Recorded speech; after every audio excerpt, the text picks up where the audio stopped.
अच्छा ट्रिक निकाला। तुम लोग बोल रहे थे कि सर स्क्रीन पे मत पढ़ाओ, तो मैंने तुम लोगों को फोटो ही भेज दिया है, तुम लोगों को ग्रुप में ही फोटो भेज दिया है मेरे नोट्स का, और उसमें से जो इम्पोर्टेंट है यहाँ पे पढ़ाता हूँ, जो एकदम नॉर्मल है, मार्क्स के एंगल से कुछ ज्यादा इम्पोर्टेंट नहीं है, वो मैं तुमको डायरेक्टली एक्सप्लेन करता हूँ, इधर लिखता नहीं। ठीक है, चलता है ना वैसा? तुम लोगों को लगता है ना सर हमेशा इधर दिखना चाहिए, तो मैं हमेशा इधर दिखते रहूंगा। चलो, तो क्या है, क्या क्या हुआ है अपना? Absorption, reflection, transmission. अभी ये ज्यादा एररलेस में नहीं है, एब्सॉर्प्टिविटी, कोएफिशिएंट ऑफ एब्सॉर्प्शन, हाँ एररलेस में नहीं इधर एनसीईआरटी में, लेकिन अभी बोर्ड बुक में दिया था तो बोर्ड बुक में है, इसलिए मैंने सब लिया है यहाँ पे, और एक आध बार इस पे आ गया न्यूमेरिकल तो क्या पता। ठीक है, तो इतना कुछ डिफिकल्ट नहीं, इसलिए मैंने टीच किया है ऑलरेडी। एब्सॉर्प्शन का कोएफिशिएंट क्या है, coefficient of reflection, athermanous, diathermanous, perfectly black, Ferry's black, ठीक है, ये सब देखा है। अब क्या देखना है, अब क्या देखना है, मैंने ऑलरेडी तुम लोगों को जो ग्रुप में नोट्स भेजा है उधर सब डायग्राम वगैरह सब है। ठीक है, तो नोट्स उधर है, कुछ लिख के लेने का जरूरत नहीं है। देखो, तो spectrum of black body radiation in terms of lambda, spectrum of black body radiation in terms of lambda, ये अभी देखेंगे। ठीक है, चलो क्या देखना है?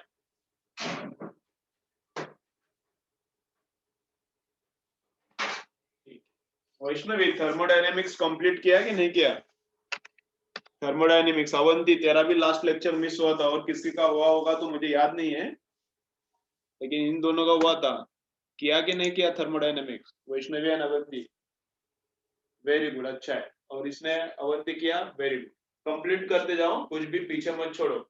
कोई भी सब्जेक्ट, नॉट ओनली फिजिक्स, कोई भी सब्जेक्ट अगर एक आध लेक्चर मिस होता है, तुम लोगों को अगर आता नहीं वो, तो कंप्लीट करो, बाद में टाइम नहीं मिलने वाला।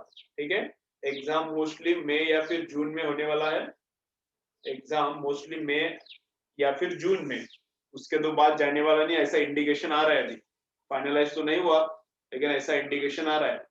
तो इसके बाद में और एक बार प्रिपरेशन के लिए टाइम नहीं मिलेगा, रिवीजन के लिए हाँ मिल सकता है, प्रिपरेशन के लिए टाइम अब इसके बाद मिलने वाला नहीं है। ठीक है, तो जो सॉलिड प्रिपरेशन, अच्छा प्रिपरेशन रहता है फर्स्ट टाइम का, वो फर्स्ट टाइम का ही है, सेकेंड टाइम उसको मिलने नहीं वाला।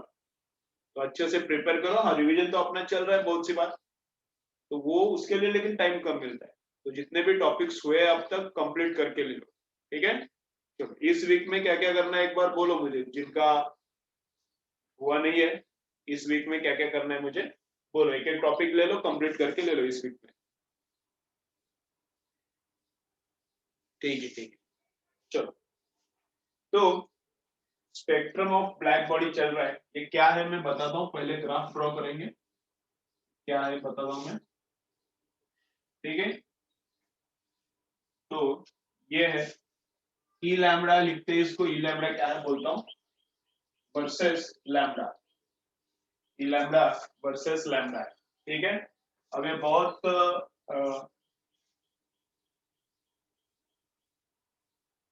बहुत इसमें फैक्ट्स है, बहुत ज्यादा फैक्ट्स है।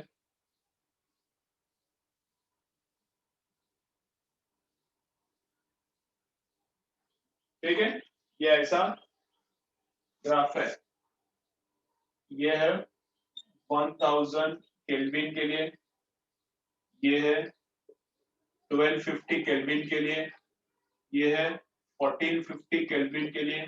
क्या है मैं बोलता हूँ, ई लैम्बडा क्या रहता है, तो ई लैम्बडा क्या रहता है, देखो थोड़ा अलग है, डी ई अपॉन 80, ई अपॉन 80 है ये, ई upon 80, derivative of E upon 80 upon D lambda. ठीक है, चलो। तो ये किसने प्रपोज किया था, लुमर एंड प्रिक्शिम। अब प्रोनाउंसिएशन कैसा है तुम लोग देखो, करना है तो प्रोनाउंसिएशन करो, नहीं तो कुछ भी करो, लेकिन नाम याद रखो, किसने किया था, ल्यूमर एंड प्रिक्शिम। ठीक है, ल्यूमर एंड प्रिक्शिम इन दोनों ने ये ग्राफ पहले बार प्रपोज किया था।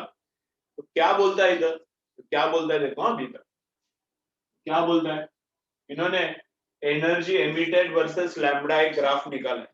कौन सा ग्राफ निकाला इन दोनों ने, एनर्जी इमिटेड, देखो अभी थोड़ा अंडरस्टैंड करना इधर, एनर्जी इमिटेड वर्सेस लैम्बडा का ग्राफ निकाला। तो क्या किया उन्होंने एक्सपेरिमेंट में, क्या किया, एक कोल लिया, एक क्या लिया, कोल लिया, कोलसा कोलसा कोल लिया, कोयला कोल लिया, एंड कोल को क्या किया, एकदम हॉट किया, कोल को एकदम हॉट किया, उसको फायर पे लगा दिया, तो फायर चालू हो गया, तो कोल एकदम हॉट हॉट बनता है, रेड रेड बनता है। रेड क्यों दिखता है कोल, क्योंकि उसमें से ज्यादातर जो विजिबल लाइट बाहर निकल रहा है वो रेड कलर का है, इसलिए वो रेड दिख रहा है।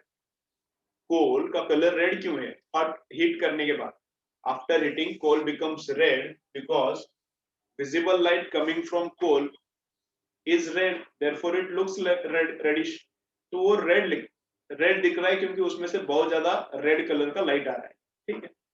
अब क्या किया, उसमें से ये लैम्बडा है, इस एक्सिस पे लैम्बडा है, तो इतने लैम्बडा का कितना लाइट आ रहा है, इतने लैम्बडा का कितना लाइट बाहर आ रहा है, इतने लैम्बडा का कितना लाइट बाहर आ रहा है, इतने लैम्बडा का कितना, इतने लैम्बडा का कितना।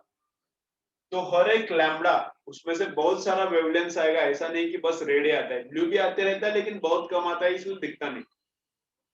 बाकी बग का भी वेवलेंथ आते रहता है, इंफ्रारेड भी आते रहता है उसमें से। अब इंफ्रारेड आते रहता है इसलिए तो गर्म लगता है, कोल के पास में जब हम लोग जाते हैं तो उसमें से इंफ्रारेड भी आते रहता है, तो इंफ्रारेड आते रहता है इसलिए हम लोगों को क्या लगता है, गरम गरम लगता है, ठीक है। इंफ्रारेड आते रहता है, इंफ्रारेड आते रहता है उसमें से, इसलिए हम लोगों को क्या लगता है, वो गर्म लगता है। तो बहुत सारा लैम्बडा आ रहा है, ओनली विजिबल नहीं आ रहा, इनविजिबल भी आ रहा है, इंफ्रारेड विजिबल नहीं रहता वो भी आ रहा है उसमें से। तो हर एक लैम्बडा में से कितना एनर्जी बाहर निकल रहा है उसके रिलेटेड एक ग्राफ है। एग्जैक्टली कैसा है थोड़ा टाइम में बोलता हूँ, कितने, कौन सी वेवलेंथ से कितना एनर्जी आ रहा है, कौन सी वेवलेंथ से कितना एनर्जी बाहर निकल रहा है, उसके रिलेटेड एक ग्राफ है, ठीक है। ओके, तो मैक्सिमम एनर्जी कौन से लैम्बडा में से निकल रहा है, मैक्सिमम एनर्जी कौन से लैम्बडा में से निकल रहा है, समझ रहे हैं ना। कोल है उसमें से एनर्जी बाहर निकल रहा है और डिफरेंट डिफरेंट लैम्बडास बाहर निकल रहा है, तो उसमें से बाहर निकलने वाला लैम्बडा में कौन से लैम्बडा में मैक्सिमम एनर्जी है, कौन से लैम्बडा में मैक्सिमम एनर्जी है, तो ये इसको लैम्बडा मैक्स बोलते हैं। ये जो लैम्बडा है इसमें बैठा है maximum energy for this curve, ठीक है। तो 1000 केल्विन पे हीट किया, जो भी ऑब्जेक्ट है, कोल रह सकता है या फिर मेटल भी रह सकता है, समझो स्टील है, स्टील को हमने हीट किया तो वो भी रेड बनता है। रेड क्यों बनता है, उसमें से रेडिएशंस बाहर आ रहा है, ठीक है ना। कुछ भी ले लो, कॉपर ले लो, कॉपर को हीट किया तो कॉपर को 1000 केल्विन पे हीट किया तो वो भी रेडिएशन, तो उसका भी ये डिस्ट्रीब्यूशन, तो किसी भी मटेरियल का ये डिस्ट्रीब्यूशन रह सकता है। तो 1000 केल्विन पे टेम्परेचर लिया तो ऐसा डिस्ट्रीब्यूशन है लैम्बडा, एंड इधर एनर्जी है। 1250 पे हम लोग लेके गए जो भी मटेरियल है उसको, तो डिस्ट्रीब्यूशन ऐसा बनता है। 1450 पे डिस्ट्रीब्यूशन ऐसा बनता है, तो डिस्ट्रीब्यूशन अलग अलग टेम्परेचर पे है, ठीक है। तो मैक्सिमम एनर्जी जिस लैम्बडा में से आ रहा है that is this lambda, this is called lambda max. Maximum energy जिस भी लैम्बडा में से आ रहा है that is lambda max, and lambda max is inversely proportional to temperature. Lambda max is inversely proportional to temperature. Equality लिया तो lambda max is equal to b into 1 by t. Lambda max is inversely proportional to temperature Kelvin में चाहिए। अब ये law देखेंगे हम लोग, ये लॉ देखेंगे, इसको बोलते हैं वायंस लॉ। वायंस लॉ है ये, इसके रिगार्डिंग है, थोड़े टाइम इसके बाद देखेंगे। तो lambda max and temperature inverse proportionality रहता है। बी कांस्टेंट कितना है बोलता हूं मैं, ठीक है। चलो, तो 1000 केल्विन पे डिस्ट्रीब्यूशन ऐसा है, 1000 केल्विन पे डिस्ट्रीब्यूशन ऐसा है, देन 1250 केल्विन पे डिस्ट्रीब्यूशन ऐसा है। तो 1250 पे क्या होता है, 1250 पे ये इधर आता है। तो when I increase temperature of material lambda max decreases, when I increase temperature, इसका टेम्परेचर बढ़ा दिया तो लैम्बडा मैक्स क्या होता है, कम होता है। मतलब लैम्बडा मैक्स मतलब जिस लैम्बडा में से मैक्सिमम एनर्जी बाहर निकल रहा है दैट लैम्बडा, वो क्या होता है, कम होता है। अगेन देखो, हाँ हो रहा है ना, टेम्परेचर बढ़ गया, लैम्डा मैक्स कम होता है। इधर देखो, यहाँ से अगर ड्रॉ करेंगे तो ये भी कम है, तो इसका टेम्परेचर और बढ़ गया, तो ये लैम्डा मैक्स और कम हो गया, तो lambda max and temperature are inversely proportional. ठीक है, ओके। अब और थोड़ा ग्राफ देखेंगे क्या है, समझो। 1 2 3 4 5 6 7, ठीक है। ये 1000 एंगस्ट्रॉम है, ये 2000 एंगस्ट्रॉम है, 3000 एंगस्ट्रॉम है, 4000 एंगस्ट्रॉम है, 5000 एंगस्ट्रॉम है, 6000 एंगस्ट्रॉम है, 7000 एंगस्ट्रॉम, ऐसा लैम्डा से इधर, ठीक है ना। 4 मतलब 4000 एंगस्ट्रॉम है, ठीक है, जो भी अभी उसको मैं 1 to 4 ऐसा ही बोलता हूँ। तो समझो, अगर मुझे चाहिए, क्या चाहिए, अगर मुझे चाहिए मटेरियल में से कितना एनर्जी बाहर निकल रहा है 5000 एंड 6000 एंगस्ट्रॉम के बीच में, मतलब 5000 एंगस्ट्रॉम से 6000 एंगस्ट्रॉम के बीच में जितना भी वेव्स है वो भी आ रहा है मटेरियल से। मटेरियल अभी 1000 केल्विन पे मैंने हिट किया है, जो भी मटेरियल है, its temperature right now is how much, 1000, and I want to find out energy coming out from 5000 angstrom to 6000 angstrom lambdas। तो उसमें से 5000 और 6000 इनके बीच में से कुछ तो लैम्डास बाहर आ रहा होगा, वो जो मटेरियल है उसमें से 5000 एंड 6000 के बीच में कुछ तो लैम्डा बाहर आ रहा होगा, उसके थ्रू कितना एनर्जी बाहर निकल रहा है, उसके through how much energy is coming out. तो वो कैसे निकालने का, तो वो रहता है ये एरिया, तो वो क्या रहता है ये एरिया, ठीक है। तो एरिया मतलब क्या रहता है, यहाँ पे लिखता हूँ, एरिया मतलब क्या रहता है, energy radiated per unit time पर unit area, energy radiated per unit time पर यूनिट एरिया। जो भी मटेरियल है उसमें से एनर्जी कितना रेडिएट हुआ per unit area per unit time, तो per metre square per unit time रहेगा। और कौन से लैम्बडास के भी, कौन से लैम्बडास ने वो एनर्जी बाहर लिया, कौन से लैम्बडास ने वो एनर्जी उसमें मटेरियल से बाहर लेके आए। तो 5000 एंड 6000 एंगस्ट्रॉम के बीच में जो लैम्बडा है, उन्होंने कितना एनर्जी बाहर निकाला, तो इतना एनर्जी बाहर निकाला, मतलब वो एरिया रहेगा। तो area is energy emitted per unit area per unit time by these lambdas, by these lambdas, these मतलब 5 and 6, इनके बीच में जितना भी लैम्बडा है उन्होंने इतना एनर्जी पर unit area per unit time बाहर निकाला। तो ऐसा है, तो इधर इसलिए ऐसा है, इसलिए ऐसा है, तो उसको ई लैम्बडा बोलते हैं, ई लैम्बडा क्या रहता है ऐसा। तो ये एरिया, तो दिस इनटू डी लैम्बडा किया, दिस इनटू डी लैम्बडा किया, तो डी ई डिवाइडेड बाय 80 आता है, और डी dx का इंटीग्रेशन x रहता है, dy का इंटीग्रेशन y रहता है, तो d इंटू दिस ब्रैकेट का इंटीग्रेशन है, ब्रैकेट ही रहेगा, ब्रैकेट में यही है e अपॉन 80, ये ब्रैकेट में क्या है e अपॉन 80 है ये ब्रैकेट, ठीक है। चलो, तो इतना याद रखने का इधर इंपॉर्टेंट क्या है, देखो, अब समझ में आया है तो अच्छा है, नहीं समझ में आया तो इतना याद रखो, क्या area under the graph is what, area under the graph, इस पे न्यूमेरिकल्स बहुत कम आता है, ऑलमोस्ट आता ही नहीं, एरिया वगैरह पे आता है तो न्यूमेरिकल वायंस पे आता है। तो area under the graph is what, energy radiated per unit area per unit time, ठीक है। अब 1250 पे पूछा, 1250 केल्विन पे लेके जाने के बाद कितना एनर्जी रेडिएट होता है, तो 1250 के नीचे वाला एरिया लेने का, फिर ये लेना पड़ेगा। तो 1250 का पूछा है तो ये पूरा एरिया, 1000 का तो ये, और 1450 पे कितना, तो 1450 के अंदर का एरिया निकालना पड़ेगा, ठीक है। ये energy radiated per unit area per unit time, number 1। Number 2, lambda max and temperature are inversely proportional, ठीक है। Then distribution of energy with respect to lambda is non uniform. तो हर एक लैम्बडा में से यूनिफॉर्म एनर्जी बाहर नहीं निकलता, मतलब 2000 वाले ने जितना एनर्जी बाहर निकाला उससे 3000 वाला ज्यादा एनर्जी बाहर निकालता है, उससे 4000 वाला ज्यादा एनर्जी बाहर निकालता है, उससे 5000 वाला कम, उससे 6000 वाला कम। तो कौन से लैम्बडा ने कितना एनर्जी बाहर निकाला, ये इवन नहीं है, डिफरेंट डिफरेंट है। तो इसीलिए हर एक मटेरियल का कलर भी डिफरेंट लगता है, इसलिए हर एक मटेरियल का कलर भी क्या होता है, डिफरेंट डिफरेंट लगता है। मतलब कोल को हॉट किया और कॉपर को हॉट किया, एग्जैक्टली सेम कलर नहीं दिखेगा, अलग अलग दिखेगा। कोल को हॉट किया तो उसमें से जो मैक्सिमम लैम्डा आ रहा है उसके हिसाब से उसका कलर, कॉपर को हीट किया तो उसमें से मैक्सिमम जो बाहर निकल रहा है लैम्डा उसके हिसाब से उसका कलर, मतलब विजिबल रीजन में उसके हिसाब से उसका कलर, है ना। तो कौन से लैम्डा ने कितना एनर्जी बाहर निकाला, दैट इज नॉन यूनिफॉर्म। ठीक है, ये पूरा का पूरा एरिया, पूरा का पूरा इसमें से एरिया इसका, अब ये 5 और 6 के बीच का एरिया लिया तो क्या है, इनके बीच के लैम्डास ने कितना एनर्जी बाहर निकाला पर unit area per unit time. अब पूरा का पूरा एरिया लिया तो क्या है, if I take entire area under 1000 Kelvin,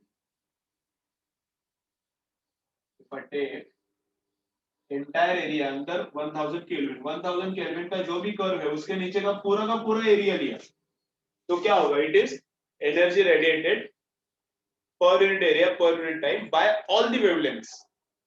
पूरा यहां से यहां तक ग्राफ का पूरा एरिया लिया, ये पूरा पूरा ये। तो क्या होगा, energy radiated per unit area per unit time by all the wavelengths.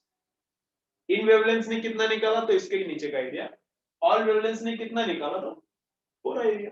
ठीक है, ओके। और इसका स्क्रीनशॉट चाहिए तो ले लो, नहीं तो मैंने ऑलरेडी तुम लोगों को फोटो भी सेंड किया है व्हाट्सएप पे। ठीक है, बस इतना ही देखना था। चलो, इसमें कुछ डाउट है क्या, बोलो।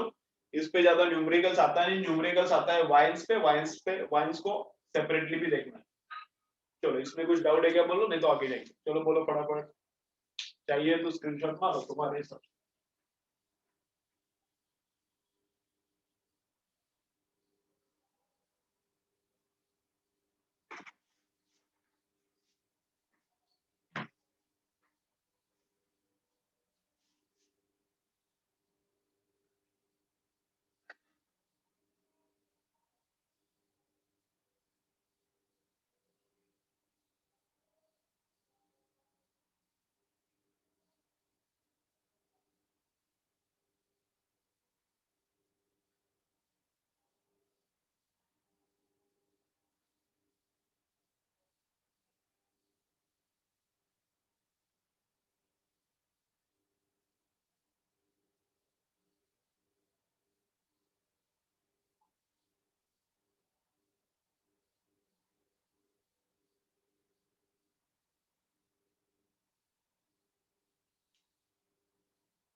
इधर ही जो मैं चालू करने का 1 मिनट, और सिलेबस में क्या क्या पढ़ने का क्या क्या नहीं वो बोलता हूँ।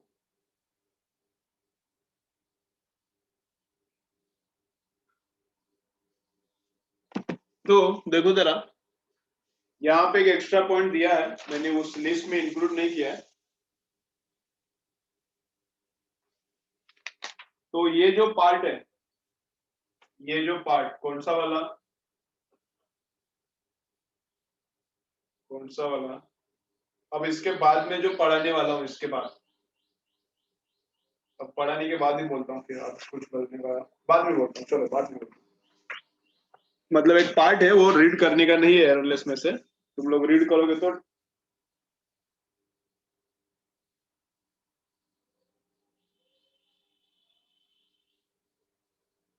ठीक है, कोई प्रॉब्लम नहीं। क्या बोल रहे हैं,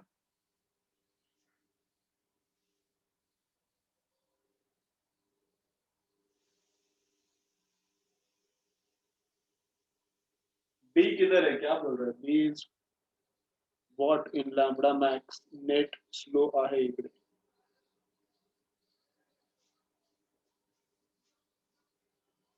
बी कांस्टेंट है, देखेंगे ना, ये बी कांस्टेंट है, देखेंगे उसको। ठीक है, चलो। तो तो एररलेस में से थ्योरी रीड करते वक्त कौन कौन सा पार्ट नहीं पढ़ने का, ऑलरेडी तुम लोगों को मैंने फोटो सेंड किया है, अभी वापस एक बार ग्रुप में सेंड किया है, उसको स्क्रीनशॉट लो, जो करना है लिख के रखना है लिखो, या फिर फेवरेट करो तो फेवरेट में एकदम फटाफट दिख जाता है वो। चलो तो आगे जाएंगे।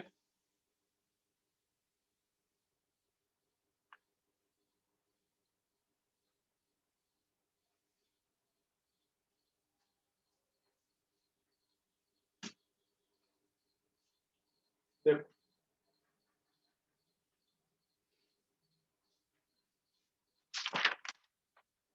तो नेक्स्ट पार्ट है वायंस लॉ। अब वायंस लॉ तो मैंने ऑलरेडी बोल दिया है क्या है, इसके ऊपर न्यूमेरिकल भी करेंगे। लैम्बडा मैक्स लिखो, चलो लिखो, हेडिंग लिखो अभी, वायंस लॉ, WIEN वायंस लॉ। ये क्या है, लैम्बडा मैक्स, उसमें ही अब जो इसके पहले डायग्राम देखा उसमें ही lambda max is proportional to 1/t। तो lambda max is equal to b into 1/t into है 1/t। तो b कितना है 2.898 इंटू 10⁻³ तो 3 इंटू 10⁻³ ऐसा है। b कितना है 3 इंटू 10⁻³ मीटर केल्विन, मीटर केल्विन। ठीक है, बस हो गया। तो इसके ऊपर थोड़े न्यूमेरिकल्स करेंगे, इसके ऊपर वायर्स पे थोड़े न्यूमेरिकल्स करेंगे। और ये किसमें है, केल्विन में है, ये इंपॉर्टेंट है। ये किसमें है, केल्विन में। ये किसमें है, केल्विन में। अगर बी याद नहीं रहेगा तो कैसा इजीली कैसे याद रखना है, 3 इंटू 10⁻³। ये भी 3 है ऑलमोस्ट, और ऊपर भी 3 है। ठीक है, तो ऐसे याद रखना है। चलो इसके ऊपर थोड़े चंपू कंपू न्यूमेरिकल्स है, कुछ अच्छे न्यूमेरिकल्स नहीं है इसमें, एकदम इजी न्यूमेरिकल्स है।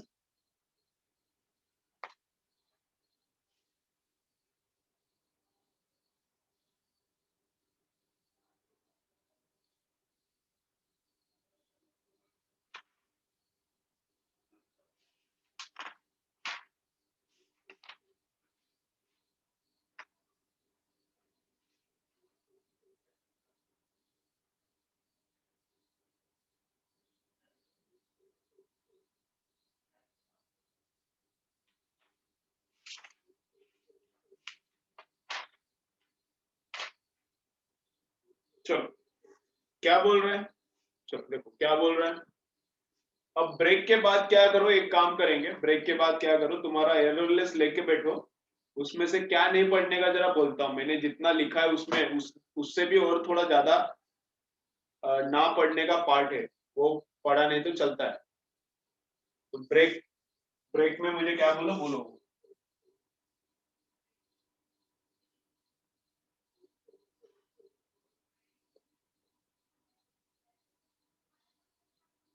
ठीक है, चलो तो क्या बोल रहा है, एकदम सिंपल सा क्वेश्चन है, तुम लोगों को ही करना है। अभी जम्मू एंड कश्मीर CET 2004 का है।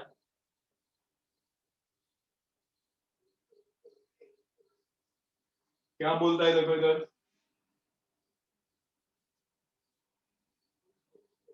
wavelength of maximum intensity of radiations emitted by sun and moon। wavelength of maximum intensity, wavelength of maximum intensity का ही मतलब है कि lambda max. wavelength of maximum intensity मतलब wavelength जिसमें से मैक्सिमम एनर्जी बाहर निकला, उसका ही इंटेंसिटी ज्यादा रहता है। तो लैम्बडा मैक्स दिया है, तो सन का दिया है, वो दिया है 0.5 इंटू 10⁻⁻⁶, एकदम सिंपल न्यूमेरिकल रहता है। एंड मून का है, तुम लोग बोलोगे सर इतना बोर न्यूमेरिकल क्या रहेगा, इतना बोर न्यूमेरिकल रहता है। ठीक है, एकदम चंपू न्यूमेरिकल। तो मून का कितना है, लैम्बडा मैक्स मून का है 10⁻⁴ मीटर। अब बोल क्या रहा है, find out ratio of their temperatures, find out ratio of their temperatures. तो उनका टेम्परेचर का रेशियो फाइंड आउट करो, क्या चिल्लर है। तो temperature of sun upon temperature of moon is equal to उल्टा करके रेशियो आएगा। तो lambda of moon upon lambda of sun आएगा। अब लैम्बडा ऑफ मून कितना है, वो 10⁻⁴ है। लैम्बडा ऑफ सन कितना है, वो 0.5 इंटू 10⁻⁶ है। तो ये आ जाएगा 100/0.5, ये आ जाएगा 100/0.5। तो 1000/5 मतलब 200। ठीक है, तो 200 टाइम्स आता है। तो मून से कंपेयर किया तो सन का टेम्परेचर कितना है, 200 गुना है, 200 टाइम्स है। ठीक है, चाहिए तो स्क्रीनशॉट मारो, क्या है, सिंपल रहता है, कुछ जरूरत नहीं स्क्रीनशॉट भी लेने का। चलो और एक करेंगे। हाँ मैंने बोला तो तुम लोगों को देता हूँ, लेकिन इजी लगा इसलिए मैंने किया।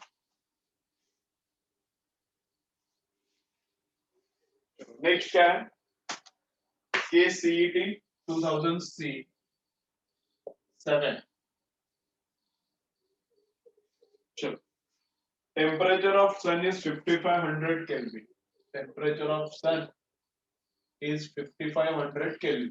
ठीक है, it's maximum intensity radiation in the yellow region. तो लैम्बडा दिया है, तो जो दिया है वो लैम्बडा मैक्स ही है, मैक्सिमम इंटेंसिटी का लैम्बडा दिया है। तो 5.5 इंटू 10⁻⁻7 मीटर। ठीक है, एक फर्नेस है। नेक्स्ट क्या बोलते हैं देखो, the maximum radiation from a furnace occurs eight wavelength 11 into 10⁻⁻7। एक फर्नेस है, इधर अर्थ पे एक फर्नेस है, एक भट्टी है, उसमें से लैम्बडा कितना आ रहा है, 11 इंटू 10⁻⁻7 मीटर आ रहा है। तो उस भट्टी का टेम्परेचर कितना है, फर्नेस का, चलो करो। तो उस फर्नेस का टेम्परेचर कितना है, अभी ये इंफॉर्मेशन भी कुछ जरूरत नहीं है ऊपर का, फिर भी दिया है, चलो करो। टेम्परेचर ऑफ फर्नेस निकालना है, चलो करो, एक न्यूमेरिकल करो, बोलो क्या आता है।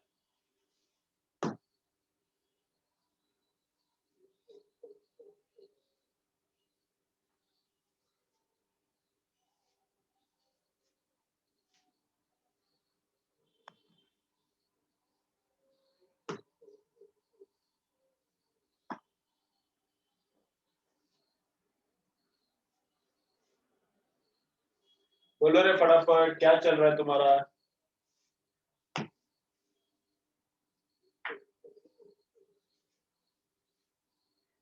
10⁻7 इतना टेम्परेचर, इतना बड़ा टेम्परेचर कैसे आएगा रे।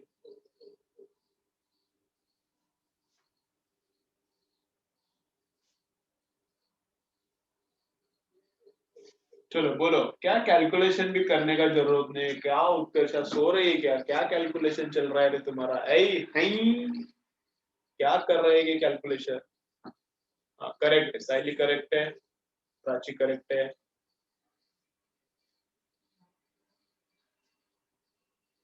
चलो देखो क्या करना है, लैम्बडा डबल हो गया ना, कंपेयर करो ना, ये क्या कर रहे हो, लैम्बडा क्या हो गया, डबल हो गया, तो 5.5 का 11 हो गया, 10⁻⁻ कुछ छोड़ो ना, थोड़ा बाजू में रखो, तो डबल हो गया जो भी है, तो ये डबल हो गया, तो टेम्परेचर को हाफ होना पड़ेगा, उल्टा है प्रोपोर्शनलिटी, इनवर्स है, तो इसको हाफ होना पड़ेगा। 55 का हाफ कितना आता है, 27.5। 55 का हाफ आता है 27.5, तो ये आता है आंसर। क्या हाथ लगाने का जरूरत नहीं, कैलकुलेशन भी करने का जरूरत नहीं। कितना आता है, लैम्बडा डबल तो टेम्परेचर हाफ, इनवर्सली प्रोपोर्शनलिटी। ठीक है, ओके सब अच्छा है, समझो। ये थोड़ा बोलो, मुझे बोलो, अच्छा क्वेश्चन है। लैम्बडा मैक्स वर्सेस मैंने टेम्परेचर का ग्राफ निकाला, लैम्बडा मैक्स वर्सेस मैंने टेम्परेचर का ग्राफ निकाला, तो वो कैसा आएगा, उसका नेचर क्या होगा, बोलो जरा, उसका नेचर क्या होगा, लैम्बडा मैक्स वर्सेस टेम्परेचर का ग्राफ का नेचर क्या होगा। चलो बोलो, लैम्बडा मैक्स वर्सेस टेम्परेचर, आई चलो बोलो बोलो बोलो।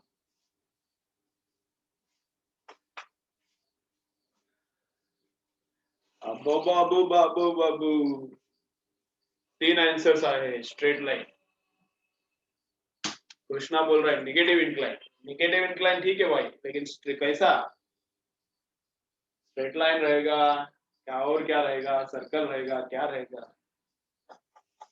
अरे शैम्बुल लोग, देखो देखो देखो इधर, देखो देखो इधर, देखो इधर देखो, ऐसा ऐसा एक बार क्या करो, आजू बाजू एक कोई हार्ड ऑब्जेक्ट है क्या, देखो हार्ड ऑब्जेक्ट, एक्चुअली चाहिए हमको पत्थर, चाहिए पत्थर, तो समझ रहे हैं ना, स्टोन चाहिए, स्टोन पत्थर चाहिए।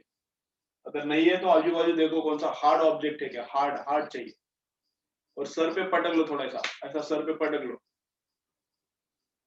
और फिर सुनो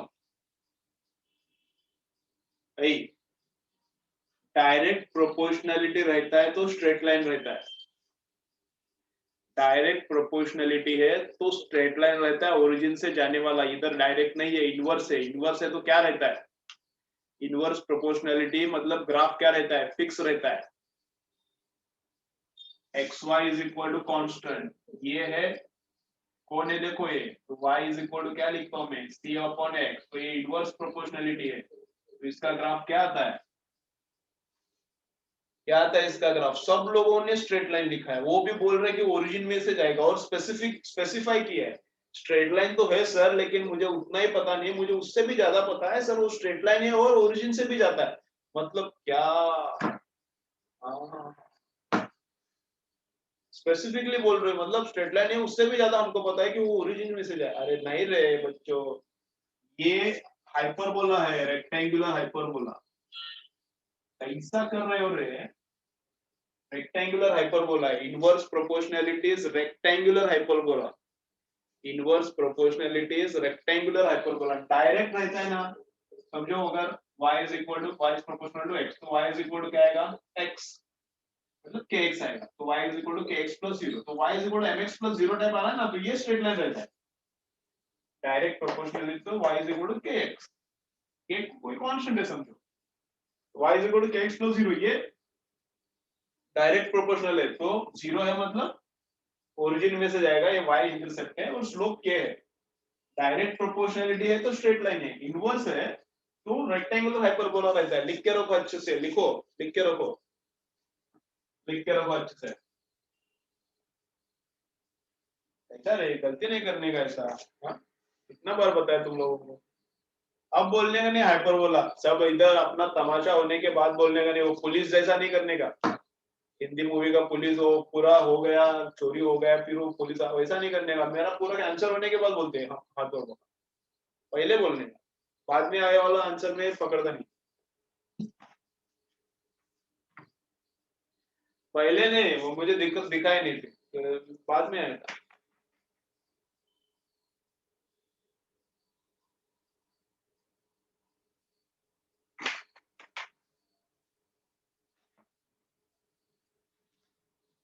उसको मैं पकड़ता नहीं, मैं जब तक कमेंट देख रहा हूँ तब तक आया तो ये आंसर है, मैं इधर देखा फिर आया तो वो पकड़ूंगा नहीं, चलो ठीक है, लिख के रखो अच्छे से, rectangular hyperbola, inversely proportional rectangular hyperbola, directly proportional then straight line, ठीक है, मिस्टेक होता है टेंशन नहीं लेने का, मिस्टेक होता है टेंशन नहीं लेने का,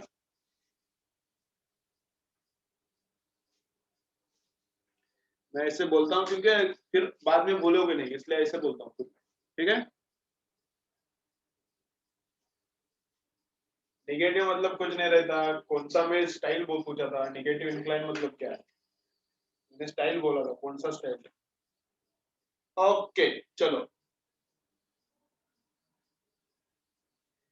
color of shining star is an indication of its color of shining star is an indication of its temperature, तो अगर एक स्टार है ब्लू दिख रहा है और एक स्टार है वो क्या दिख रहा है, रेडिश दिख रहा है, तो किसका टेम्परेचर बढ़ा है, यहाँ पे एक स्टार है ब्लू दिख रहा है और इधर एक स्टार है वो थोड़ा रेड रेड दिख रहा है, तो किधर टेम्परेचर ज्यादा होगा भाई, किसका टेम्परेचर ज्यादा होगा, चलो बोलो, डी का क्या आर का, किसका टेम्परेचर ज्यादा होगा, चलो बोलो, चलो सोच के बोलो, वैष्णवी जरा सोच के बोल तो, अभी बहुत दिन हो गए तो उल्टा सीधा ही बोल रही, कैसा, इस इधर से इधर, इधर आंसर, इधर आंसर, इधर आंसर, इधर आंसर, इधर आंसर, कैसा, हाफ आंसर्स रेड है, हाफ आंसर्स ब्लू है, आधे आंसर रेड आए हैं, आधे लोगों के आंसर ब्लू आए हैं, तो लैम्बडा किसका ज्यादा है, लैम्बडा किसका कम है रे, ऐसा कर रहे हैं रे, क्या है कि, चलो लैम्बडा किसका ज्यादा है, लैम्बडा किसका कम है, अरे किसका ज्यादा है लैम्बडा, तो लैम्बडा रेड का ज्यादा रहता है, अब तो बोलो आंसर, अब तो बोलो है, अब बोलो। लैम्बडा रेड का ज्यादा रहता है, तो आंसर क्या आएगा? किसका टेम्परेचर ज्यादा? टेम्परेचर ब्लू स्टार का ज्यादा है क्या रेड वाले का ज्यादा है? जिसका छोटा उसका बड़ा, जिसका बड़ा उसका छोटा, ऐसा है। जो दिखता है बड़ा उसका रहता है छोटा, फिर है ना, टेम्परेचर छोटा है उसका। और जो रहता है छोटा उसका रहता है बड़ा टेम्परेचर, है ना। इसका बड़ा है, इनवर्स प्रोपोर्शनलिटी। तो ब्लू है तो टेम्परेचर ज्यादा है, हॉट हॉट हॉट रहता है वो। अगर तुम लोग देख रहे हो ब्लूइश दिख रहा है थोड़ा, तो वो हॉट है। और एक स्टार दिख रहा है रेडिश दिख रहा है, वो क्या है? फिर हॉट नहीं है। ठीक है, कम टेम्परेचर है उसका। चलो अच्छा है, चलो सब अच्छा है, सब अच्छा है, वेरी गुड। चलो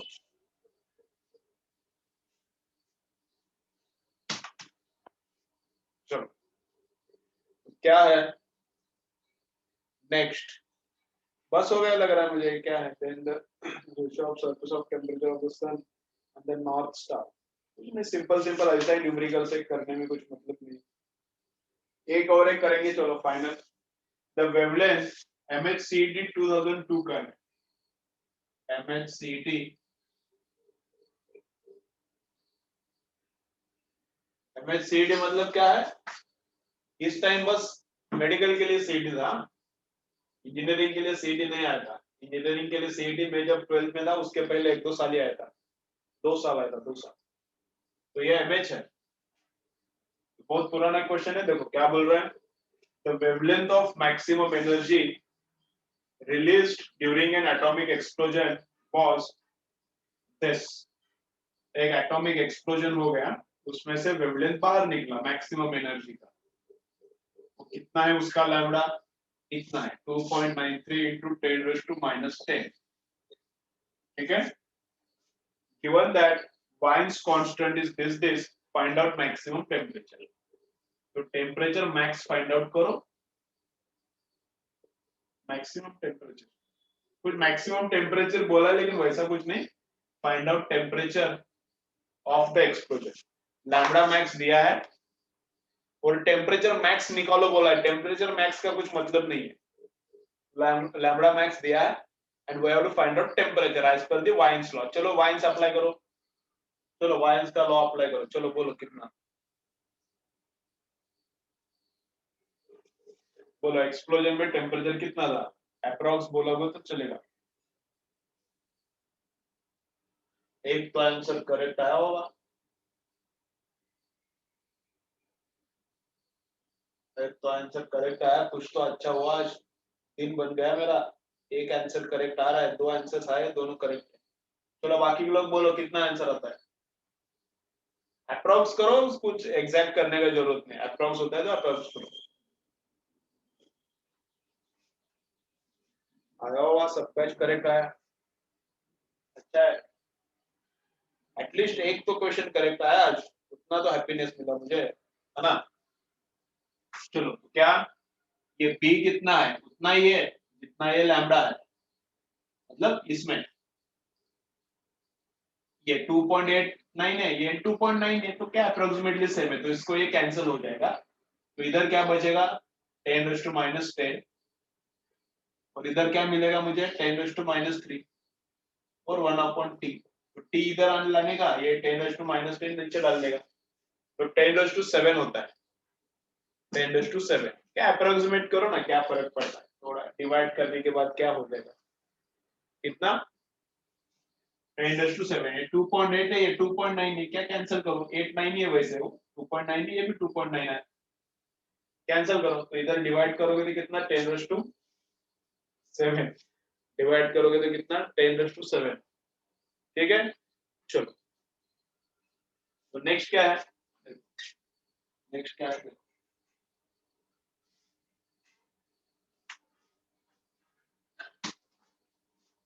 चलो तो नेक्स्ट क्या है? कभी कभी क्या होता है, कभी कभी क्या होता है, देखो एक बोलता हूँ तुम लोगों को। ये क्रिकेट देखता था, अभी बहुत दिन हो गया मैं देखता नहीं। कॉलेज तक देखता था, इंजीनियरिंग कॉलेज कंप्लीट होने तक, 2010 तक देखता था। तो जब मैं एकदम, और तब भी वैसा ही लगता था मुझे।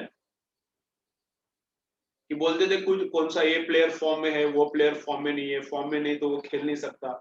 तो मुझे समझ में नहीं आता था कि ये फॉर्म रहता क्या है। प्लेयर वही है, उसका ब्रेन वही है, उसका हैंड्स वही है, तो फिर ये फेल क्यों हो रहा है ना। मतलब मुझे समझ में नहीं रहा था इन फॉर्म क्या रहता है, आउट ऑफ फॉर्म क्या रहता है। तो ये बहुत सी बार मुझे मुश्किल जाता था। तो ऐसा कभी कभी अपने साथ भी होता है, अपने साथ भी ऐसा कभी कभी होता है, फॉर्म में नहीं रहता। आज लोग तुम आज क्या हो, तुम लोग फॉर्म में नहीं हो। आज क्या हो, अभी इसका आंसर बताया सब लोगों ने सही, लेकिन आज क्या हो, तुम लोग फॉर्म में नहीं हो। फॉर्म में नहीं मतलब क्या है, कुछ भी क्वेश्चन दो गलत ही आता है, पता नहीं रहता क्यों हो रहा है, लेकिन होता है वैसा ही होता है। कुछ कुछ कभी कभी क्या होता है वैसा होता है, आउट ऑफ फॉर्म चलता है। तो मुझे लगता था ये कुछ हवा में बात कर रहे हैं क्या, in form out of form. तो बहुत देर बाद मुझे पता चला, एट द एज ऑफ 24 23 मुझे समझा कि हाँ सही में रहता है in form out of form. Out of form रहता है तब सब गलत ही होता है। तो आज वैसा चल रहा है, तुम्हारा सब आउट ऑफ फॉर्म है। जैसा अभी टीम अपना टीम भी आउट ऑफ 36 पे ऑल आउट हो गए ना कुछ तो। ठीक है ठीक है, वही वही आज कुछ तो आउट ऑफ फॉर्म लग रहा है पूरा। टीम भी आउट ऑफ फॉर्म है ना, उसको 36 पे पूरा ऑल आउट हो गया, अभी न्यूज में आया, इसलिए मुझे पता चला। चलो, तो नेक्स्ट क्या है, नेक्स्ट क्या है, नेक्स्ट क्या है। अभी वायंस लॉ हो गया, वायंस लॉ के बाद क्या है, emissive power and absorptive power. चलो देखते हैं इधर, वायंस लॉ के बाद क्या है, emissive power and absorptive power. बाकी किसी कुछ लोगों का तो आंसर ही नहीं आ रहा, कुछ लोग तो मुझे आंसर भी सेंड नहीं कर रहे। चाहो उस आंसर भेजने का दही फड़े। और सैटरडे किधर थे तुम लोग।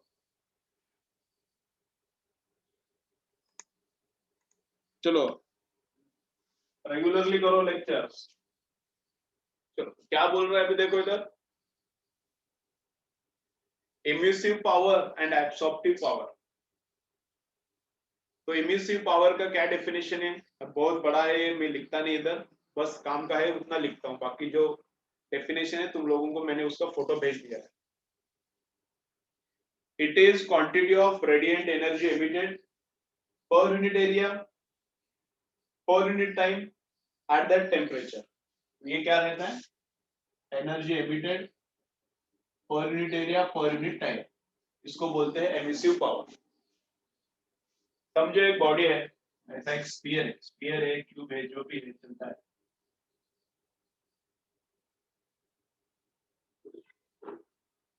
समझो ऐसा क्या है, अपने पास एक क्यूब है, ठीक है। तो उसको क्या किया, हीट किया, उसको क्या किया, हीट किया। नीचे से फायर लगाया, उसको हीट किया, कितना टेम्परेचर किया उसका, समझो उसका टेम्परेचर किया 110 केल्विन किया, 110 केल्विन किया, ठीक है। अब 110 केल्विन उसका टेम्परेचर है, और उसमें से अभी कितना हीट बाहर निकल रहा है देखने का। तो इसमें से निकल रहा है समझो 150 जूल्स बाहर निकल रहा है, ठीक है। This object is at 810 kelvin and 150 joules are coming out of it per second, ठीक है। 150 joules are coming, नहीं per second नहीं, 150 joules are coming in 5 seconds।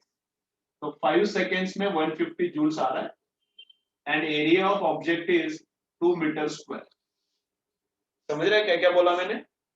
तो 150 joules is coming out of this object in 5 seconds and area is this। तो कितना energy आ रहा है, divided by time divided by area, ये रहता है इमिसिव पावर। कितना एनर्जी बाहर आ रहा है divided by time in which energy comes out and divided by area from which energy comes out, ये रहता है अपना इमिसिव पावर। इस केस में कितना आता है,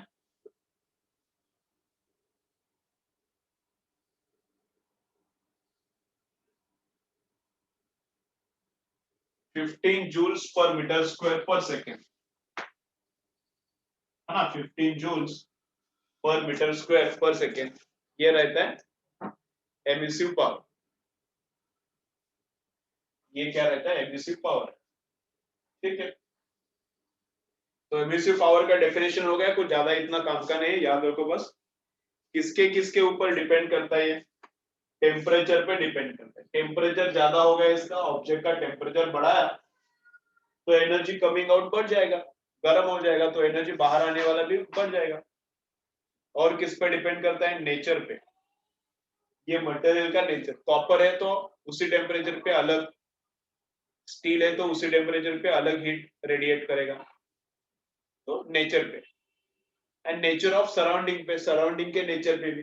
सराउंडिंग में वैक्यूम है तो अलग, सराउंडिंग में वाटर है तो अलग, सराउंडिंग में एयर है तो अलग हीट बाहर फेंकेगा।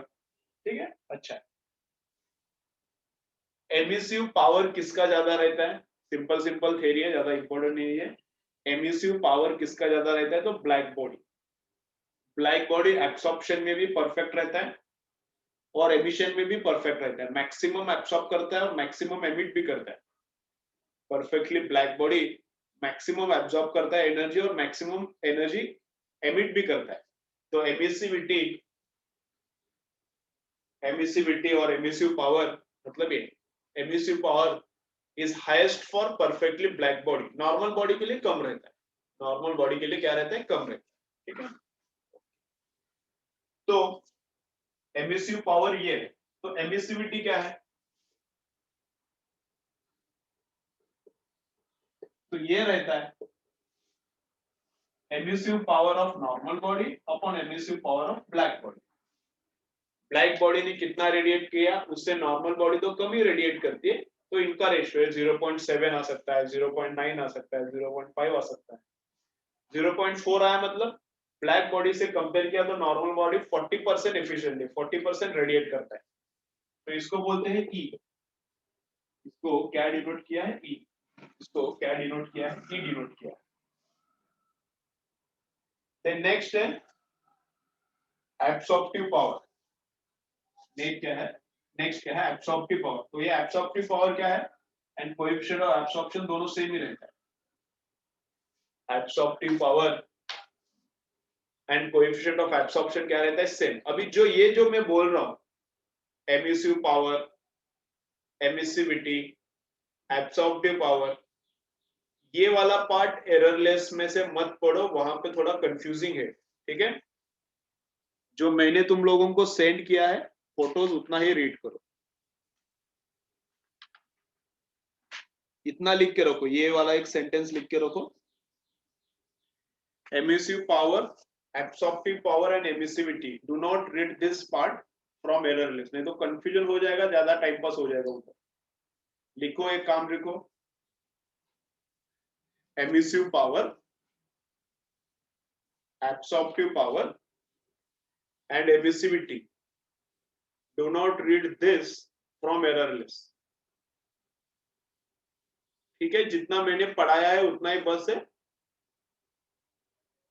इसपे भी न्यूमेरिकल वैसे ज्यादा आता नहीं, ये जो बोल रहा हूँ इसमें भी न्यूमेरिकल आता नहीं।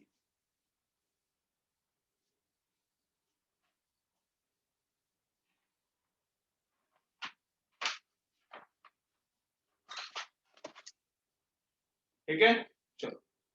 तो गुड एब्जॉर्बर क्या रहता है? गुड एमिटर रहता है।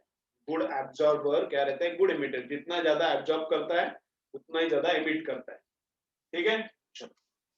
तो किरचॉफ क्या बोलता है? किरचॉफ बोलता है, किरचॉफ शायद करंट इलेक्ट्रिसिटी वाला ही रहेगा, मुझे पता नहीं, मैंने कुछ सर्च नहीं किया, लेकिन किरचॉफ ही। किरचॉफ क्या बोलता है? A is equal to E is equal to E upon E. बस हो गया, इसका एक प्रूफ है, कुछ काम का नहीं है। चलो, absorptive power, emissive power, emissivity, इनके बारे में और एक बार मैं रिवाइज करता हूं। देखो क्या है, थोड़ा कंफ्यूजिंग लगेगा, कुछ क्या है कैसा ऐसा लगेगा, लेकिन कुछ ज्यादा काम का भी नहीं। इस पे न्यूमेरिकल्स बहुत कम आते हैं। ठीक है, इस पे न्यूमेरिकल्स बहुत आते हैं, उस पे हम लोग फोकस कर रहे हैं। वायंस लॉ है, उस पे आते हैं न्यूमेरिकल्स। देखो फर्स्ट क्या है? Emissive power. वापस एक बार मैं रिवाइज करता हूं तो एकदम पक्का हो जाएगा, दिमाग में अच्छा बैठ जाएगा। फर्स्ट क्या है? Emissive power. तो कितना एमिशन हो रहा है पर unit area per unit time, that is emissive power. Emissivity क्या है? Emissive power of normal body upon black. Black का ज्यादा रहता है, ब्लैक का एमिशन ज्यादा रहता है, नॉर्मल बॉडी का एमिशन कम रहता है, तो रेशियो इज ई, एमिसिविटी। और एमिसिविटी एंड एब्सॉर्प्टिविटी क्या रहता है? सेम। एमिसिविटी एंड एब्सॉर्प्टिविटी, तो जितना एनर्जी डाला उसमें से कितना एब्जॉर्ब हो रहा है, इतना डाला, इसमें से कितना एनर्जी एब्जॉर्ब हो रहा है, इतना एनर्जी डाला हमने, उसमें से कितना एब्जॉर्ब हो रहा है, तो क्या रहता है वो? एब्सॉर्प्टिविटी। तो एज पर द किरचॉफ क्या रहता है? E एंड A ये दोनों क्या रहता है? Same. As per the Kirchhoff क्या रहता है? E एंड A ये दोनों क्या रहता है? सेम रहता है। ठीक है, चलो और एक पॉइंट क्या है?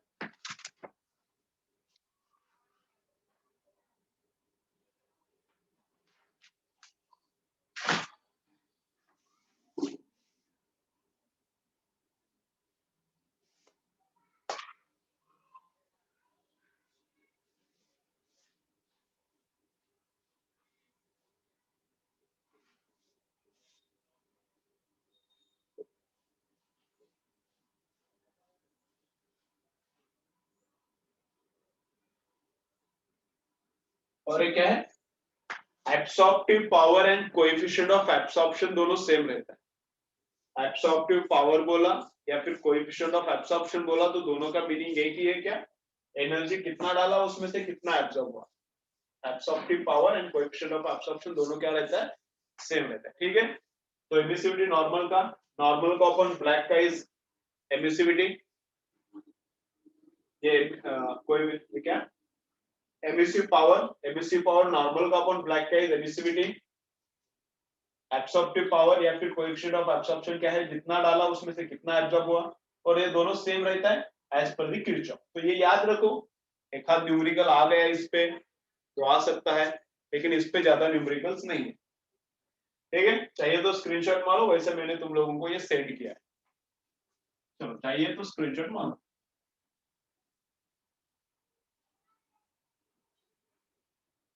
बस हो गया? इसमें कुछ डाउट है तो बोलो, इसमें कुछ डाउट है तो बोलो। कुछ डाउट होगा तो भी कुछ काम नहीं है, क्योंकि कोई ज्यादा मार्क्स इस पे डिपेंडेंट नहीं है। जैसा बोला है मैंने वैसा याद रखो। ठीक है, चलो तो ब्रेक के बाद मिलेंगे, ब्रेक के बाद मिलेंगे। थोड़ा ज्यादा थ्योरी हुआ है इसलिए ब्रेक लेंगे। इसके बाद स्टीफन्स लॉ करेंगे और न्यूटन्स लॉ ऑफ कूलिंग। दोनों हो गया तो दोनों, एक हो गया तो एक सही। ठीक है, तो इसमें इसके बाद स्टीफन्स लॉ करेंगे, इंपॉर्टेंट है, इस पे न्यूमेरिकल्स आते हैं बहुत सारे।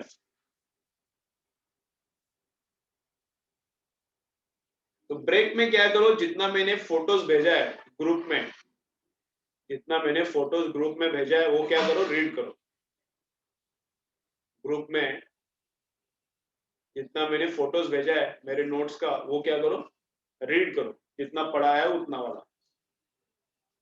ठीक है, तो ब्रेक के बाद मिलते हैं। और एररलेस में क्या पढ़ने का है क्या नहीं बोलता हूँ, एररलेस थोड़ा पास में लेके बैठो ब्रेक में के बाद। एररलेस से क्या पढ़ना नहीं है वो मैं बोलता हूँ, नहीं तो तुम लोग पढ़ोगे और बहुत ज्यादा टाइम पास होगा। तो एररलेस पास में लेके बैठो, मैं बोलता हूँ ब्रेक के बाद। ठीक है, ओके, चलो 7 मिनट्स के बाद आ जाओ।